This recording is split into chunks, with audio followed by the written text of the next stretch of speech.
What happens when you realize you're just a ghost in your own family's home? I stood there, holding a gift they'd never opened, watching them toast to 30 years of a perfect family that didn't actually include me. That was the moment I realized staying was costing me my soul. So I did the only thing left to do. I walked out.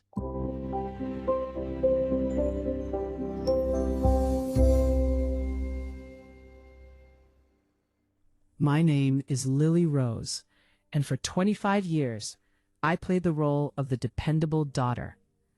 I was the one who remembered every birthday, the one who organized the holiday dinners, and the one who stayed behind to clean up the mess while everyone else lived their glamorous lives.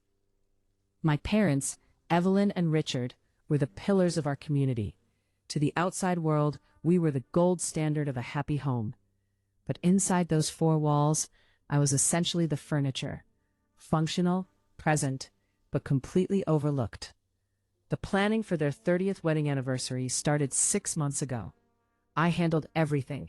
I booked the ballroom, curated the 5-course menu, and even spent hours digitizing old family photos for a slideshow that was supposed to represent 3 decades of love. I poured my heart into it because deep down I thought this would be the moment they finally looked at me and said, "Thank you, Lily. We couldn't have done this without you." On the night of the event, the room was glowing with candlelight and expensive perfume. My older brother Julian flew in from London at the last minute. He hadn't helped with a single phone call or a single cent. Yet the second he walked in, my mother's face lit up like he was a returning war hero. "Julian, my golden boy," she beamed, clutching his arm. I stood 3 feet away, holding the seating chart I'd revised 10 times, and she didn't even glance my way. By the way, before we go further into what happened that night, I'd love to know where and at what time you are watching this video. Let me know in the comments below. The dinner began, and the speeches started. One by one, friends and relatives stood up to talk about the incredible Rose family.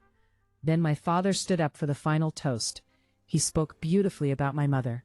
Then he turned his attention to the children. "And to Julian," my father said, raising his glass, "the man who carries our name with such pride. Your success is our greatest joy." The room erupted in applause. I waited. My heart was thumping against my ribs. I thought, this is it. This is the part where he mentions me. He took a breath, looked around the room, and said, "To 30 years of memories, and to the bright future of this family. Cheers." He sat down. The silence in my head was deafening. He didn't forget my name. He forgot my existence. In a room filled with 200 people, in a party I had built with my own hands, I was completely invisible. I looked at the slideshow playing on the large screen. It was a loop of my parents and Julian. Vacation photos I wasn't invited to. Graduation photos of Julian. Even the family portraits were cropped in a way that I was just a blur on the edge. I looked at the gift on my lap, a hand-bound leather book filled with letters I'd collected from their oldest friends. My hands started to shake. I realized then that I wasn't a daughter to them. I was a manager. I was an assistant. I was a ghost. I didn't make a scene. I didn't scream. I simply stood up, placed the gift on the empty chair, and walked toward the heavy oak doors of the ballroom. I walked past the servers, past the laughing relatives, and out into the cool night air. I didn't realize it yet, but that was the last time I would ever step foot in their world. The cold air hit my face the moment I stepped onto the sidewalk, and for the first time in years, I could actually breathe. Behind those closed doors, the music was still playing, a soft jazz tune I'd handpicked myself. It felt like the soundtrack to a life I no longer belonged to. I didn't get into my car immediately. I just stood there, watching the valet park luxury SUVs, wondering if anyone inside had even noticed my chair was empty. I checked my phone. 10 minutes passed. 20. Not a single text. Not a "where are you" from my mother, or a "did you finish the dessert setup" from my father. I drove to a small, quiet park a few miles away and sat on a bench, watching the moonlight hit the water. My mind went back to all the times I should have seen this coming, like the time I graduated with honors and they missed the ceremony because Julian had a minor football scrimmage, or the time I was hospitalized for a week and they sent a gift basket instead of coming to visit, claiming the social season was just too busy. I had spent my entire life trying to earn a seat at a table that was never built for me. I pulled out my phone and did something I had never dared to do. I blocked their numbers, not out of anger, though there was plenty of that, but out of a sudden, desperate need for silence. I didn't want to hear the excuses. I didn't want to hear my mother say, "Oh, Lily, don't be so dramatic. You know how your father gets when he's excited." I went home to my small apartment, packed a single suitcase, and realized that home was just a word I'd been using for a place where I felt lonely. The next morning, I woke up to a world that felt strangely still. No frantic calls from my mom demanding I run errands. No emails from my dad about his taxes. I made a cup of coffee and sat by the window. I felt like a stranger in my own skin. Who was Lily Rose if she wasn't the reliable one? Around noon, there was a knock at my door. Part of me, the weak, hopeful part, thought it might be my father coming to apologize. Maybe he'd realized the weight of his silence. I opened the door, but it wasn't my father. It was a courier holding a legal envelope. "Lily Rose?" he asked. I nodded, my hands trembling as I took the packet. I sat back down at my kitchen table and ripped it open. It wasn't an apology, it wasn't even a letter from my parents. It was a formal notice from my father's attorney regarding the family estate and future distributions. As I read through the lines of cold legal jargon, my blood turned to ice. They hadn't just forgotten me at the party, they were officially erasing me from the family legacy to ensure Julian had total stability. I started to laugh. It was a jagged, hollow sound. They were trying to buy my silence before I even had the chance to speak. They thought I stayed because of the money. They had no idea I stayed because I actually loved them. That was the moment the sadness died, and something much sharper took its place. I picked up my phone, unblocked one specific number, not my parents', and made a call. "Julian," I said when he picked up, "I hope you enjoyed the party, because it's the last one you're ever going to have on my dime." Julian's voice on the other end of the line was thick with confusion, or maybe it was just the hangover from a night of being the center of attention. "Lily, what are you talking about? And where did you disappear to last night?" Mom was annoyed she had to find her own coat. I leaned back against my kitchen counter, staring at the legal papers. She had to find her own coat? My heart bleeds for her, Julian, but listen carefully. You know those investments Dad managed for you? The ones that funded your London loft and your entrepreneurial lifestyle? There was a sudden silence on his end. He knew exactly what I was hinting at. For years, because I was the one with the background in numbers and the one they trusted to handle the boring paperwork, I had discovered a secret my father had kept even from his golden boy. The family wealth wasn't just sitting in a bank account. It was tied up in a trust that required 3 signatures for any major liquidation: my father's, my mother's, and mine. In their rush to minimize me, they had forgotten one crucial detail. Years ago, my grandfather, the man who actually built the Rose fortune, had seen something in me that my parents never did. He had made me the final gatekeeper. "Lily, don't do anything stupid." Julian's voice dropped an octave, losing its playfulness. "Whatever you're thinking, just come over for brunch. We can talk about the anniversary. Dad probably just forgot his glasses during the toast." "He didn't forget his glasses, Julian.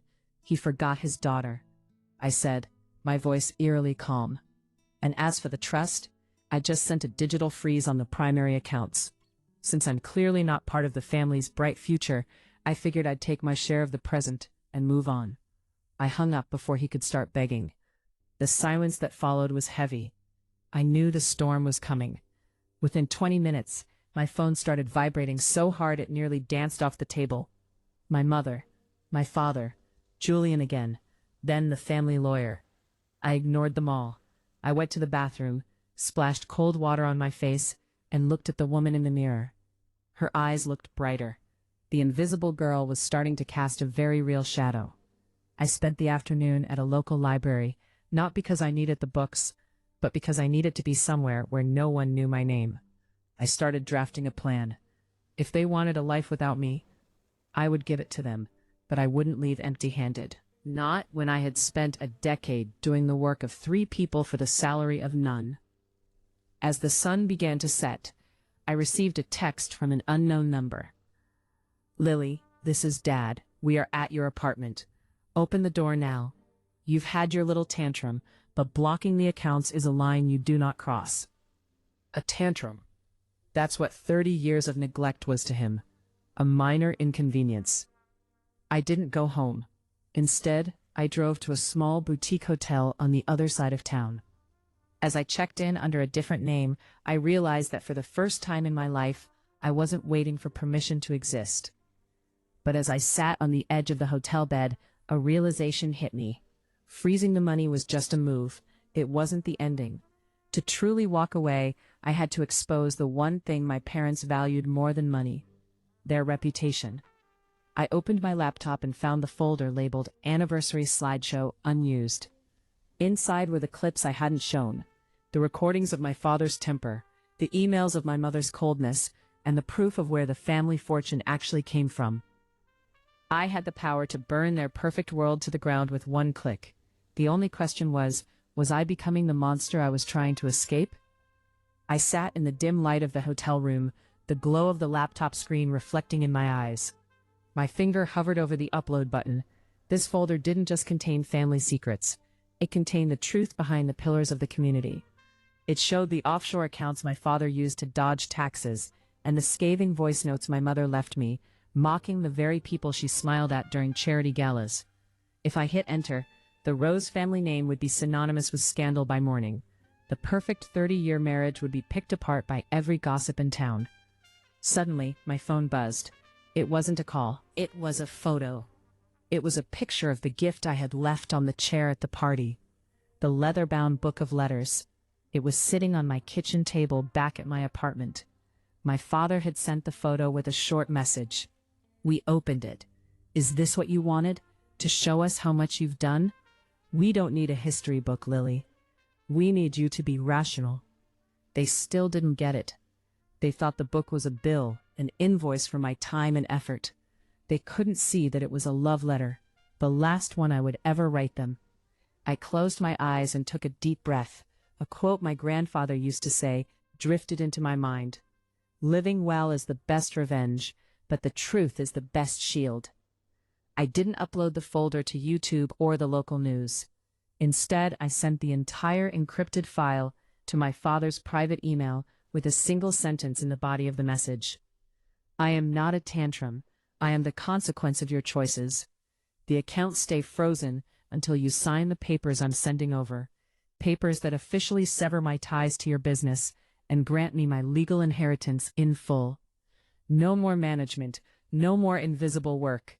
After that, you will never have to worry about me being irrational again, because you will never see me again." I hit send. The response was almost instant. My phone didn't ring, it stayed silent. That was the tell. For the first time, Richard Rose was afraid. He knew that for 30 years, he had underestimated the girl who stood in the shadows. He had trained me to be efficient, detail-oriented, and invisible. He just didn't realize he had trained his most dangerous opponent. I spent the rest of the night drafting the legal separation. I wasn't being greedy. I was taking exactly what the trust owed me. Not a penny more, not a penny less. I wanted to buy a life where my name didn't feel like a weight. By 4 a.m., a signed PDF appeared in my inbox. My father had signed everything. No fight, no argument, just the cold, calculated surrender of a man protecting his image. I felt a strange mix of triumph and absolute grief. I had won, but I had officially lost the only parents I had.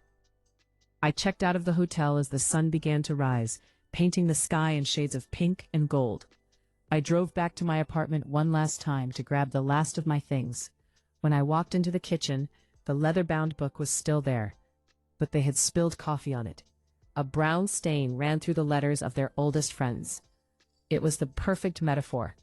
They ruined everything they touched because they didn't know how to value it. I picked up the book, threw it in the trash, and walked out, leaving the keys on the counter. I didn't look back at the photos on the wall. I didn't look back at the life I'd lived for others. I got into my car and started driving north. I didn't have a destination yet, but for the first time in 25 years, I wasn't following anyone else's map. But as I reached the city limits, a car pulled up alongside me at a red light. I turned my head, and my heart stopped. It was Julian, and he wasn't looking at me with anger. He looked terrified. Julian rolled down his window, his face pale, stripping away the mask of the arrogant golden boy. He didn't yell. He didn't demand I unfreeze the money. He just looked at me through the glass and mouthed the words, "They're gone, Lily." I pulled over to the shoulder of the highway, my heart hammering against my ribs. Julian pulled in behind me. He stumbled out of his car, his expensive suit wrinkled, looking like a ghost of the man I saw at the anniversary. "What do you mean, Julian?" I asked, my voice trembling. "Dad lost it. Not at you, at Mom." They started blaming each other for the oversight. For the first time, the perfect couple tore each other apart. Mom left for the airport an hour ago. She's going to her sister's in France. Dad, he's just sitting in that big empty house with the lights off. He told me to tell you that you won. But Lily, the family is destroyed. I looked at my brother, the man who had lived his life on the pedestal I built for him. The family wasn't destroyed today, Julian. It was destroyed 30 years ago when you all decided that one of us didn't matter. I didn't break the house. I just stopped holding up the roof. Julian reached out as if to touch my arm, then stopped. He realized, perhaps for the first time, that he didn't actually know me. He knew the girl who fixed his mistakes and handled his bills, but he didn't know me. "Where are you going?" he asked quietly. "Somewhere where Lily Rose is the main character," I replied. I got back into my car, shifted into gear, and drove away. I didn't check the rearview mirror to see him standing on the side of the road. I traveled for 3 months. I saw the mountains, I sat by oceans I'd only ever seen in the slideshows I made for them. And I spoke to strangers who listened to my words because they wanted to, not because they needed something from me. I eventually settled in a small coastal town. I used my portion of the trust to open a small boutique firm, helping people organize their lives, their businesses, and their legacies. But I have one rule. We don't work for ghosts, and we don't help people hide the truth. Sometimes, late at night, I see a notification on my phone, a like on a social media post from a new account with no photo. I know it's my mother. I know she's watching my new life from the distance she created. I don't block her anymore. Her silence no longer has power over me. I am no longer the invisible guest at someone else's party. I am the host of my own life, and the view from here, it's absolutely beautiful. If you found out you were written out of your family's future, would you stay and fight, or would you walk away forever? If this story resonated with you, don't forget to hit the subscribe button and turn on notifications for more stories from Lily Calm Stories. Your support means the world to us.